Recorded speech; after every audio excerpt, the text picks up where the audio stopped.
she's actually, she's going to sit here, right? Just take this and put it a little bit further. Oh, yes. And then I can maybe stand up for part of the time. I just can't stand for the whole thing because I don't want... That's fine. Does it back up? She Will wants it to go be back at here, all? and then this thing's going to be in the way. Yeah, That's all. that's all. Okay. Turn it sideways.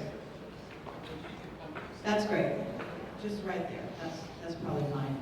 And then people on this side of the stage will still be, let's move the chair over this way. So that, I hate to have people not be able to really see her, so she can be angled a little more this way too. So okay. Just a minute. Yeah. Miriam Delicado is, actually she's become an incredible friend. We consider her actually part of Camelot, believe it or not, because she is such a supporter, and because we tend to work together with her, as we do several of our witnesses. It's an amazing dynamic that's going on. There's such teamwork happening, and we would also include David Wilcock and George Green in that. And actually, almost everyone who's speaking at the conference becomes sort of someone that we are working with, someone we go to ask advice on different matters, someone who has their own sort of agenda that we're trying to support as well. And in Miriam's case, she's working with indigenous people, as you may know, to bring peace to the planet, to also make people aware of various things. And I'm not going to speak for her here. I'm going to let her do that. But I want to say that she's an amazing personality as well as a spiritual being. And I honor her as my colleague and friend, a dear, dear woman to me, and I'm just very grateful that she's alive today. There have been efforts to take her out. I recently did an interview with her.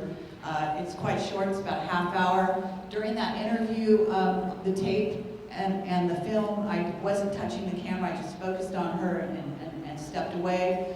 It was hit by some kind of scalar weaponry over and over and over again. It's an amazing thing that certain of our witnesses, the powers that be, whether they be ET or whether they're using scalar weaponry and they're human, don't want you to hear what they have to say, and she's one of those people. So pay close attention because she says things they may seem very sort of every day, and yet she has a certain way of speaking. It's an interesting phenomena, and suddenly what seem like plain words will take in new import. So I want to welcome Miriam Delicado. Thank you. Thank you. I want to make sure she's wired, so go ahead and talk to the crowd. Let's make sure they can hear you. I think they heard the woo when I sat down, maybe. Does everybody hear me all right? No? Okay, well, if I start talking, maybe you can hear me a little bit. Wow. Okay, if worst comes to worst, you can give us. Okay. I want to make sure you have a... Thank you. All right. You know what? That would be great, because this is a bit wonky. Thank you. Yeah, thank you. I feel like a bit of a diva. No. I just want to say that I'm extremely nervous. I'm shaking. It's going to take me a few minutes to get through just a couple of words that I wanted to say that are going to make me cry, so I can get them done and out of the way.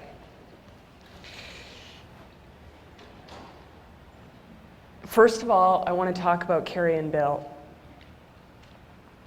And I want everyone to really just look around the room and see what extraordinary people you're sitting next to from all around the world. Conferences are everywhere. But something that I've noticed that's really special about Camelot and the people that go to Camelot is that you have a deep desire to take action. That you're not just filling your minds with this information, but then you're asking the question, what can I do for myself, for my community? And this whole concept of Project Camelot is really, I believe, making an impact on the world, because I most certainly receive emails from around the world, from some extraordinarily small places in China, villages in Japan, indigenous people from remote areas. So the voices that we have at Camelot are very strong. And I just want to honor Carrie and Bill for allowing not just me, but all of us to have this opportunity to learn and to grow and walk through this process together. So I just want to say thank you.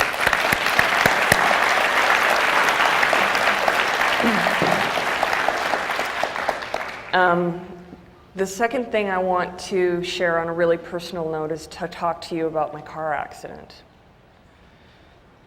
Something very significant happened in the week prior and the days prior to that car accident. And to me, it was not a quote accident. It was not. In saying that, I had this happen, and it was very shocking to me because it came out of absolutely nowhere. I had no precognition that anything was going to happen. And so when Carrie and Bill found out, they called me from Europe. They then got on the phone almost immediately and called people in Los Angeles to come to my side.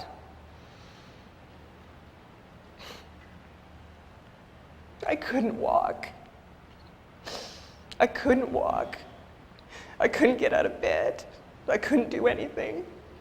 And I know so many of you are asking me about this, and it's been very difficult for me. But I wanted to tell you something really remarkable that came out of that, because I was really concerned for myself after the accident. And Carrie and Bill swooped in. They sent people to my side, and they put me on their radio program, and immediately people were sending me healing energy, which I was asking for. They were sending me strength, and they were sending me protection. So I feel just overwhelmed with gratitude to all of you, because 2 days, by the time 2 days rolled around after that, after everyone started sending all of these emails and messages to me and healing, and the healers walked in, I got up and I got out of bed and I walked out of that room that I was in, where I had stayed in bed for 5 days. I couldn't get up. I'd slept the entire time. It was like I was in a total daze in another world. I barely remember it. So you healed me. And I still have a few problems, but it kind of, that whole situation rolls me into why I'm here and what I want to talk to you about.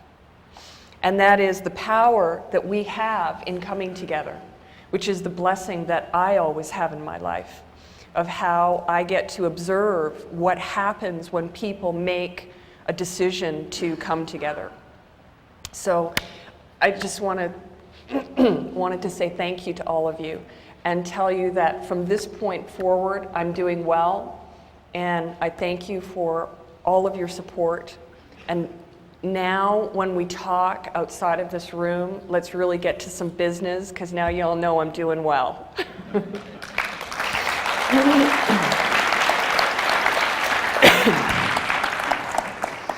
So I'm hoping that